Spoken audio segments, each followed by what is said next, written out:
Dans cette vidéo, tu vas voir comment tu peux utiliser l'IA en tant qu'artisan sans devenir un vrai technicien pro de l'IA. L'objectif là, ça va être de te faire comprendre que sans jargon technique, sans automatisation complexe et sans devenir expert en IA, tu peux l'utiliser de façon simple et concrète, mais surtout utile dans ton business au quotidien. Donc, on va faire de l'IA un assistant pratique pour gagner du temps et pas un gadget compliqué. L'objectif, c'est que avec la méthode que je vais te montrer, tu vas pouvoir récupérer 1 heure par jour sur toutes les tâches répétitives et chronophages de ton quotidien. Le problème de départ, c'est que pour l'instant, tu utilises sûrement déjà un petit peu l'IA, ChatGPT, Claude, comme un gadget. Et ça, c'est le mauvais usage, parce que tu testes l'IA pour voir, tu as des résultats qui sont plutôt flous, et du coup, tu abandonnes, tu laisses tomber. Le bon usage, c'est de choisir une tâche répétitive dans ton quotidien d'entrepreneur, de créer un modèle, de le réutiliser et du coup de te faire gagner du temps. Ne cherche pas l'IA miracle, cherche d'abord la tâche inutile. La première règle, du coup, dans la méthode, ça va être de choisir une tâche répétitive, ne pas partir dans tous les sens. L'IA, elle doit d'abord servir à réduire une vraie perte de temps. Parce que l'IA, elle devient rentable quand elle attaque une tâche qui revient souvent. Du coup, tu dois identifier une tâche répétée, voir le temps perdu qui est généré, voir l'aide possible de l'IA derrière et créer un modèle réutilisable. Donc choisis chaque semaine une tâche qui revient de manière hebdomadaire, pardon. Je te donne des exemples, ça peut être répondre aux mêmes questions clients, rédiger des relances de vie, préparer des mails, écrire des SMS professionnels, créer des checklists, faire des comptes rendus, structurer une procédure, préparer des idées de contenu, reformuler une offre, organiser une liste d'actions ou encore préparer un message de suivi client. Tu vois, par exemple, en tâche répétitive, en relance de vie, eh bien, à chaque fois, ça va te faire perdre 20 minutes de relancer tes clients. Eh bien là, avec l'IA, tu vas créer un message adapté, prêt à utiliser et prêt au réemploi. Donc à ce stade, tu vas voir qu'il ne faut surtout pas demander à l'IA de tout faire. Il faut uniquement lui donner un rôle précis. Et c'est justement la règle 2 qu'on va voir après, c'est de créer un assistant simple adapté à ton métier. Pour l'instant, du coup, la chose à faire, c'est de choisir une seule tâche pour commencer, pas 10. T'en choisis une. Du coup, pose-toi la question de quelle tâche me prend du temps chaque semaine alors qu'elle pourrait être préparée par l'IA. Ça doit être une tâche à faible valeur ajoutée. Garde en valeur ajoutée, en matière artisanale, on va dire, garde-le en manière manuelle. Mais tout ce qui est à faible valeur ajoutée, tout ce qui est tâche répétitive et qui n'a aucun impact du fait que tu le fasses toi-même de manière répétitive et manuelle, ces tâches-là, tu vas les lister et tu prends la première, la prioritaire, celle qui te fait dépenser le plus de temps et d'énergie. La règle 2, créer un assistant simple. Tu vas transformer l'IA en assistant pratique, que ce soit un assistant commercial, un assistant administratif, un assistant organisationnel ou pour du contenu, par exemple, sur tes réseaux sociaux. Donc, tu vas choisir le rôle de ton assistant commercial si, par exemple, c'est pour faire des relances, des réponses à des objections, des messages clients, etc. Ça peut être un assistant administratif pour tes mails, tes comptes rendus, tes documents, ton classement. Un assistant organisation, créer tes checklists, faire des process, priorités, planning. Un assistant contenu pour les réseaux sociaux, donc pour avoir des idées de posts, des scripts, tout fait de vidéos, ta newsletter. Un assistant décision pour clarifier les options, prioriser tes tâches, simplifier ta stratégie. Donc, tu choisis une tâche. Du coup, tu adaptes le rôle de l'assistant. Tu crées le contexte métier, tu expliques le résultat attendu et du coup, tu obtiens une réponse utile de l'IA. Donc ça, c'est vraiment, on va dire, la méthode que je t'explique ici, c'est la méthode impérative à utiliser dans un LLM. Donc le LLM, c'est tout ce qui est ChatGPT, Claude, Gemini, etc. Donc prompt simple. Agis comme mon assistant. Donc là, tu expliques bien le rôle de l'assistant. D'accord? Donc agis comme mon assistant ou par exemple, tu es un expert senior en relations commerciales, en commerce.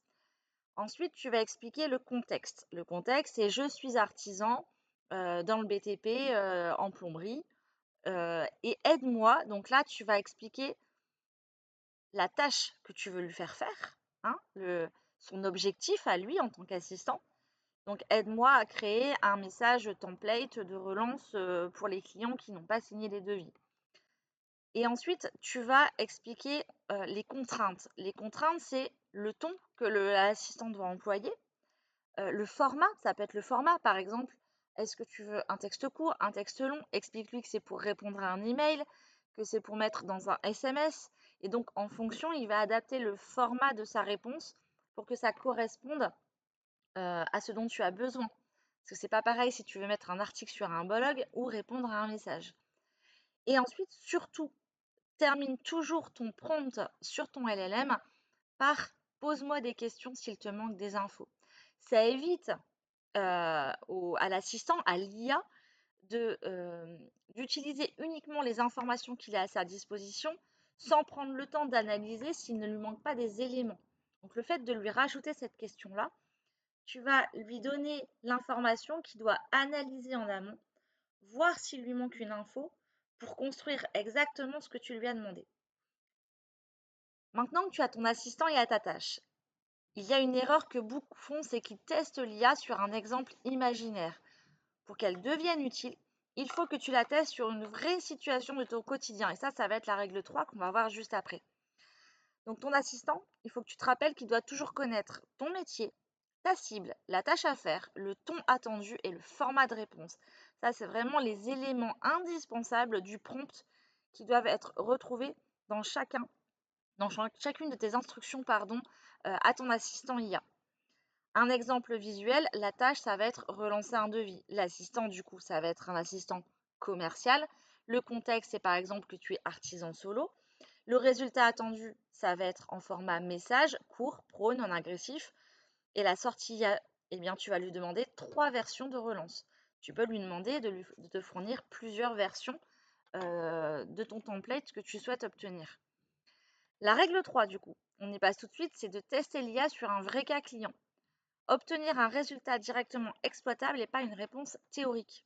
Donc pour tester l'IA, tu lui donnes une vraie demande client ou un vrai devis à relancer que tu vas lui mettre en pièce jointe, un vrai mail à reformuler, une vraie procédure à écrire, une vraie note vocale à structurer, une vraie liste de tâches à prioriser, un vrai problème à clarifier ou une vraie situation de ton quotidien.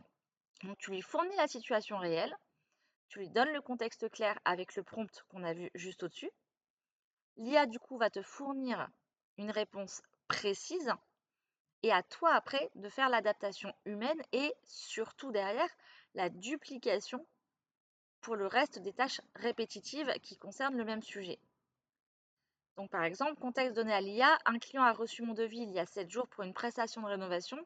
Je veux le relancer sans pression en restant professionnel. Écris-moi un message court, humain, direct que je peux envoyer par SMS. Attention parce que l'IA au départ ne connaît pas ton terrain. C'est ton contexte, le fait de bien le remplir et de mettre les détails importants sur ta situation, sur ton secteur d'activité, sur tes valeurs et la manière dont tu traites avec tes clients qui va rendre sa réponse utile. Donc à partir de ce moment-là, tu vas obtenir une première réponse. Mais le vrai gain de temps, ça ne vient pas du premier test. Il vient quand tu arrêtes de recommencer à zéro. Et c'est exactement ce qu'on va voir avec la règle 4 juste après. Donc surtout, ne copie-colle jamais sans relire.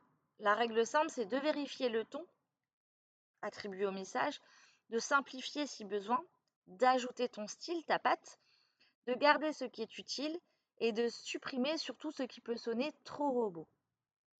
La règle 4, ça va être de réutiliser ce modèle. Une fois que tu l'as optimisé avec cette règle simple, tu vas réutiliser le modèle. Donc tu vas te créer une petite bibliothèque de modèles IA pour ne plus repartir de zéro. Garde tes meilleurs modèles pour tes relances de vie à J+3, à J+7, les réponses prix trop chères, les messages de confirmation rendez-vous, les demandes d'informations manquantes, etc. Un bon résultat IA, tu le corriges, tu le sauvegardes, tu le réutilises et du coup, qu'est-ce qui se passe? Tu gagnes du temps à chaque fois. Le vrai pouvoir de l'IA, c'est pas de répondre une fois, c'est de t'éviter de repartir de zéro à chaque fois. Donc à chaque fois, tu vois, pour une relance par exemple, eh bien, tu vas récupérer 10 minutes de ton temps par relance en utilisant des templates que tu as formalisés dans une bibliothèque. Et quand tu commences à accumuler ces modèles, tu ne gagnes pas seulement 10 ou 20 minutes. Tu construis petit à petit un système qui travaille avec toi, même si tu es seul dans ton entreprise. Et une tâche par semaine, un modèle sauvegardé, c'est une perte de temps en moins. Donc au bout de 10 semaines, tu peux obtenir 10 modèles prêts, moins de tâches répétitives, moins de charge mentale, plus de temps pour produire, vendre ou respirer. Les 4 règles, on les répète pour utiliser l'IA sans devenir technicien, c'est checklist finale, c'est choisir une tâche répétitive. Pour attaquer une vraie perte de temps, créer un assistant simple pour donner un rôle clair à l'IA, tester sur une vraie situation pour obtenir un résultat directement utile et réutiliser le modèle optimisé pour ne plus repartir de zéro. L'IA ne remplace pas ton savoir-faire, elle enlève juste les tâches qui t'empêchent de l'utiliser pleinement. Et si tu veux gagner du temps avec l'IA sans te compliquer la vie, commence par une seule tâche répétitive. Pas un grand projet au départ, une perte de temps concrète et surtout quotidienne. Si tu veux, tu réserves un échange stratégique avec moi. Scanne le QR code et tu peux réserver ton appel en 30 minutes. On va identifier ce qui repose encore sur toi, ce qui te fait perdre du temps, ce qui bloque ton équipe, ce qui peut être structuré rapidement et les premières actions à mettre en place dans ton business. Je te laisse scanner le QR code.